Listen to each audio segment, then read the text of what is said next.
I thought after my last video we'd already seen a lot of off-season action, but boy was I not ready for the continued flurry of roster changes we've seen over the course of this past weekend. Continuing on from last time then, I'll be looking to cover every new move that's been made, so given that a lot's gone down in only a short space of time, let's not delay any longer and instead just get straight into it. Picking up where we left off at the end of the last video, just shortly after it was uploaded, it was officially announced that Junkbuck, who had just left San Francisco, was joining the Houston Outlaws as their co-head coach. Given the trophies he's won as a member of the Shock's coaching staff over the past couple of years, this should be a great pickup for the Outlaws ahead of 2021, and it's a move that's actually brought some hope and excitement to their fans looking at the responses to this announcement. If he and Harsher can construct a roster with the potential to match the ones they've coached at San Francisco and Vancouver previously, Houston could be looking at a much more competitive showing next season, especially given the success the pair have achieved when working together in the past, coaching Team USA's victorious 2019 World Cup squad, so I'm cautiously optimistic about this move by the organisation. One player that won't be available to them though it seems is Meko, who tweeted to say that his contract with the Outlaws had expired, making him a free agent. Whilst it has been a generally disappointing season for Houston, I'd actually say that Meko is one of their more reliable and consistent performers, so I don't think he'll struggle to find a new side, even if for me he is past the peak of his powers that he demonstrated on New York back during the inaugural season. Now of course I must repeat what I said last time, which is that just because a player is a free agent, it doesn't mean that they can't re-sign with their former team, although in many cases I don't expect this to happen. However, in this instance, I believe Meko would be a good piece to bring back for next year if the Houston Outlaws are to improve upon another season of disappointment, so I wouldn't rule it out even if it is unlikely. I should also quickly mention as well that Hureg has seemingly left his coaching role in Houston and is now looking for a new team himself. And just as I'm uploading this video again, it's been announced that Coolmat has been promoted to the Outlaws general manager. This came as quite a shock, but I actually think on balance it's a really good move for Houston to have taken. Coolmat knows the organisation really well, but more importantly, he has seen firsthand what has gone right and what has gone wrong over the past 3 years. During this period, he's been heavily praised for his help behind the scenes, and I believe he's best suited to understand what the Outlaws need to do to find success moving forward and turn things around. So like Junkbuck, I'm cautiously optimistic about this move. But now leaving the Outlaws, the next team to reveal some major changes was the Guangzhou Charge, who after parting ways with their coaching staff, continued their releases with farewell posts for Chara, Neptuno, Wire and Crystal. Personally, these didn't come as much of a surprise, but for each player this was for a slightly different reason. Neptuno is one of the players that was greatly affected by COVID this year, which unfortunately all but ruled him out of a starting spot for most of his season. With all the unknowns moving forward, it's not a great surprise to see the Charge pivot from their global squad approach with Neptuno's release, and Nero is now all but confirmed to be released in a month also. Speaking on Neptuno though, I actually thought he made a decent start to 2020 on Guangzhou, and I still feel he could offer another team a good main support option for next year if picked up, especially considering his valuable experience of being a former member of 2 mixed roster squads. As for Wire and Crystal though, their lack of playtime this season made this decision a likely outcome, although I have mixed opinions on how their respective futures will pan out. Wire might have to return to contenders if he doesn't impress in tryouts, although from what I have heard about him, he certainly has a lot of potential and might have just joined the Overwatch League a little too early, or been unfortunate to sit behind a player the quality of Shu, so I am hopeful about his future. Crystal on the other hand, I feel may have had his last opportunity at the Overwatch League level. This obviously has nothing to do with his quality in game, as he has shown that when he actually plays, he can deliver some really strong DPS prowess. Out of game though, there are multiple questions surrounding his controversial time on the Spark, and what it means for him moving forward. A team might take a chance on him, but I reckon the behind the scenes distractions may put off potential suitors, so it'll be interesting to see how the off-season pans out for him. Lastly there's Chara, who like Chris might be an unexpected release given his consistent starting spot in the Guangzhou lineup. Like Chris though, I feel that the Charge may have identified him and the main support role as a position that needs an upgrade for 2021, which is why they decided to drop him. I thought that 2020 was a decent year for him on the whole, and potentially he might find a rotational or squad role on another team next season. But with so many other main supports hitting free agency though, he might be one that struggles to find a new home, so he'll be another one to keep an eye on. At the same time to the Charge, the Chengdu Hunters revealed their first player releases, with thank you posts for Aiting and Bacon Jack. With RUI's return and Chengdu still clearly looking to develop their system and off-meta style around Ameng's Wrecking Ball, it wasn't very shocking to see Aiting leave the side this autumn, with his more meta-like tank play not really gelling with the Hunters' future plans. Whenever he played this year, for me he didn't make any standout performances, and even with Chengdu playing a little more around the meta than they had in 2019, Ameng for the most part remained the main starter. Perhaps he gets another shot on a different squad, but I think he'll probably have to return to Contenders if he wants to build another platform before returning to the Overwatch League in the future. Baconcheck, meanwhile, has now retired from professional Overwatch to pursue his academic studies. His 2 years on the Hunters saw some varied performances, and clearly towards the end of the 2020 season, he was seeing very little playtime sitting behind Chengdu's regular DPS duo of Leave and Jinmu. As I always say though, it's sad to see a player retire, but at the end of the day I'm sure he really enjoyed his 2 years on Chengdu, and like the Hunters I wish him well for the future. Returning to the LA Gladiators now, who have been one of the more active teams since the end of the 2020 season in terms of player releases. They have now also announced that they are mutually parting ways with OGE. Considering what I said in my last off-season news video, it's fair to say that I wasn't expecting OGE to leave the Gladiators, and his departure now marks the third high-profile release from the Purple LA organisation so far this off-season. For a long time it looked like the Gladiators were starting to build their roster around their tank pairing of OGE in space, but this departure clearly indicates that the team is looking to go in a different direction now. OGE didn't necessarily have the greatest season in 2020, and I personally thought he underwhelmed a little as well as space, on what at the start of the year looked like a really exciting Gladiators roster. I still think he is an Overwatch League level main tank though, and there are plenty of teams that I think will be giving him some offers when free agency begins, so I'm excited to see where the next step of his journey takes him after an up and down 3 years on the Fuel and Gladiators. I should also add that alongside their earlier departure of Curryshot, the Gladiators have now made another change on their coaching staff, announcing that another assistant coach, Faustus, has now left the team. It's time though to discuss the Dallas Fuel, who have taken the London Spitfire approach by revealing the official release of 9 of their players: Onigod, Crimzo, Gamzu, Note, Trill, AKM, Unco, Closer and Paintbrush. To get some of the obvious ones out of the way first, I've already discussed Unco, and unsurprisingly AKM has joined him in retiring from professional Overwatch to pursue Valorant instead, a move many predicted, having not seen AKM really at all this season. Slightly more surprising was seeing Trill also follow the French pair by transitioning to Valorant. Despite making a promising start, Trill could never really find his feet on Dallas, and struggled to make the starting roster behind first OGE and then Gamsu, and whilst his retirement from Overwatch caught me off guard, the fact that he's released was an expected move from the Fuel. That's not all though when it comes to retirements, as Gamsu also announced his, as he now returns to League of Legends, the scene where his esports journey began before Overwatch. Again, I was slightly shocked to see Gamsu take this path, given what were 3 interesting and entertaining years for him in the league on Boston, Shanghai and Dallas.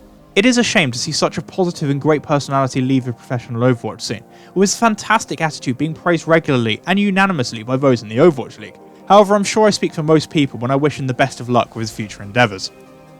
Onigod, Crimzo, Note, Closer and Paintbrush meanwhile all become free agents, although I expect demand to vary drastically between them. In my opinion, Onigod and Crimzo probably have the best chances of making Overwatch League rosters for 2021, given the potential and quality they have demonstrated this year on what was an average Dallas side, and I believe they both have more to offer if given the opportunity. Note though is a more difficult assessment, given what I think has been a generally rough time on the Fuel. He's never really been able to replicate his uprising form since joining Dallas outside of a couple of Sigma performances, and I think he's actually regressed a little over the past 2 years, with his most recent World Cup display emphasising that point further. He potentially might find a team, but I'm not convinced, and either a strong trial or a return to Contenders might have to be his path if he wants to return to the league. Paintbrush and Closer might also struggle, given that they enter free agency as a part of a very competitive main support market, with probably more players looking for spots than positions available. They've both had their fair share of up and down moments, but even with Paintbrush probably having the better chance of making a roster for next year, I wouldn't say the odds are in their favour, so I'll be curious to see how they both manage over the off-season. Despite these releases though, Dallas have unveiled the one and only player they have re-signed ahead of 2021, and that is Doha. This was really a no-brainer, given the quality and potential he's shown both as a member of the Fuel and previously on Element Mystic. Clearly the organisation wants to try and build a team with Doha as a key component of it, and I'm excited to see how this squad develops and evolves. I will say though that I'm a big fan of Doha as a player, so if Dallas keep him trapped in a failing environment and waste his promise, like they did previously with Decay, I'm going to have some harsh words later down the line. In terms of other moves that have gone down, 4 Atlanta Reign players have now announced that their contract had expired.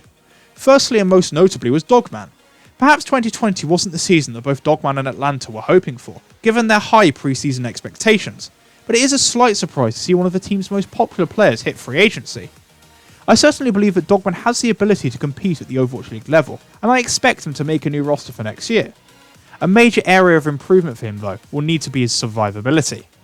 Now this probably to some extent ties into his extravagant personality, but often he finds himself positioned too aggressively, which results in a large number of deaths, often at the start of teamfights. This is highlighted by the fact that he nearly tops the entire flex support rankings for deaths, and this potentially could impact his demand if it isn't development from him.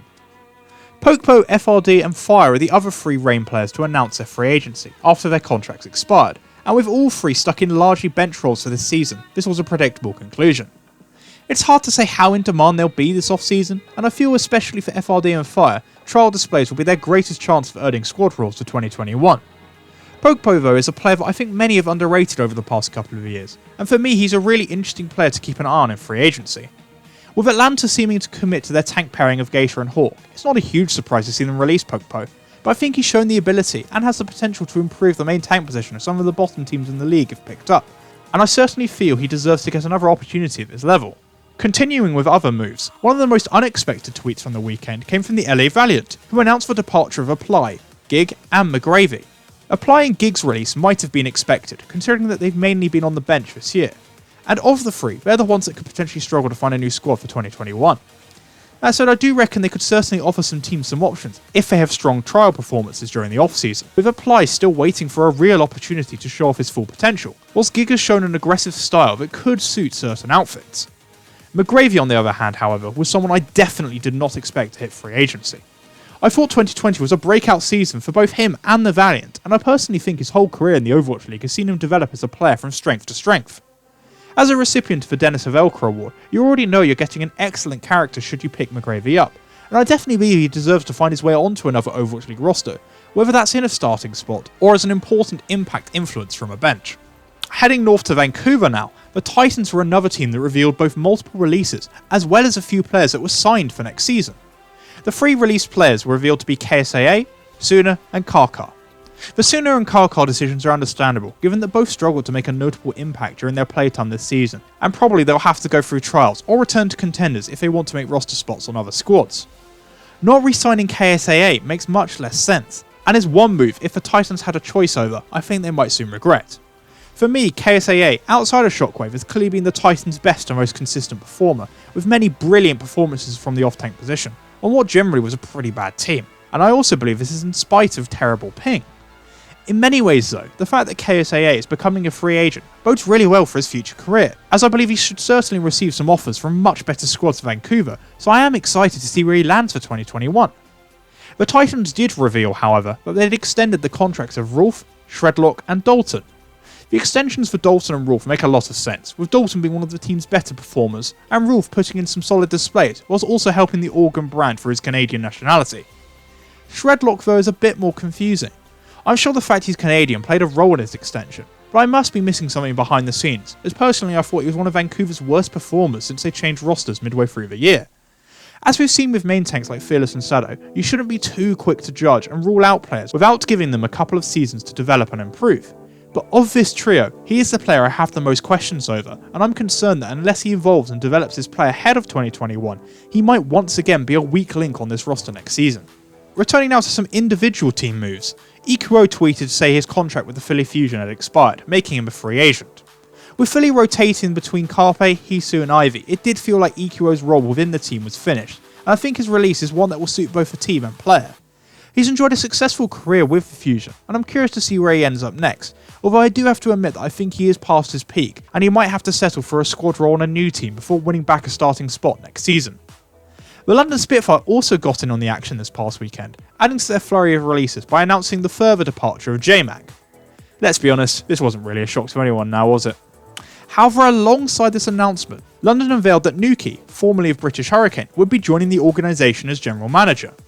This hire promises exciting times for Spitfire fans next season, as it lends credence to the rumours of the British Hurricane squad potentially getting promoted for 2021. Nuki has led the British Hurricane as GM through an astonishingly successful 2020 campaign, and if a similar level of success and progress can be reinstalled in London next year, then their fans might have something to cheer about again after a rough past season. The last team to make a large number of changes over the weekend though were the Hangzhou Spark, who said goodbye to Rhea, Bebe, Adora, Ado and Sassin. Looking at the 2020 lineup, these were the releases that make sense given the ability and prospects of those that remain, like Gushui and Architect for instance. Rhea and Bebe from this group of 5 I believe have a decent chance of being picked up by other sides this off-season, given the displays they've had in the past. 2019 was probably a better year for Rhea, given that the second half of this season saw him lose his starting place to QOQ. That said, I genuinely rate his diva play, and I reckon he could still deliver if given another chance. Bebe meanwhile was a player I thought improved from 2019 to 2020, with some impressive Zen and Ana performances earlier in the year. A big problem for him though is that like Dogman, he dies too much often in teamfights, which is an issue he will need to work on. Although like Izayaki, I think he could potentially improve with a move to a new team if offered that chance. Adora, Ado and Sasson on the other hand might find things more difficult. I don't think any of them are good enough for starting spots anywhere in the league, and really it depends on whether they shine in tryouts as to whether their potential and flexibility is appealing enough to teams to add them as rotational squad options. My gut says it's unlikely, however, and they might have to return to contenders and impress there if they want to return for another shot at the Overwatch League level. Finally, to wrap up the remaining staff changes, the Seoul Dynasty parted ways with their general manager Hokori, making me wonder what the Dynasty organisation has planned for the future after a surprisingly strong end to 2020. The San Francisco Shock meanwhile said another coaching farewell, this time to Arachne. For anyone who doesn't know, Arachne has been now part of successful runs on both the Shock and previously Talon also, so I'm interested to see where he lands next, and indeed whether his run of success continues in his newest environment. But again, that's all I have to say for now, although I'm sure if we wait just a couple of days, the off-season will deliver us a ton of new roster announcements.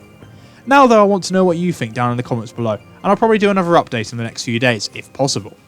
If you have enjoyed the video though, please be sure to leave a like and subscribe, or follow me on Twitter or Discord.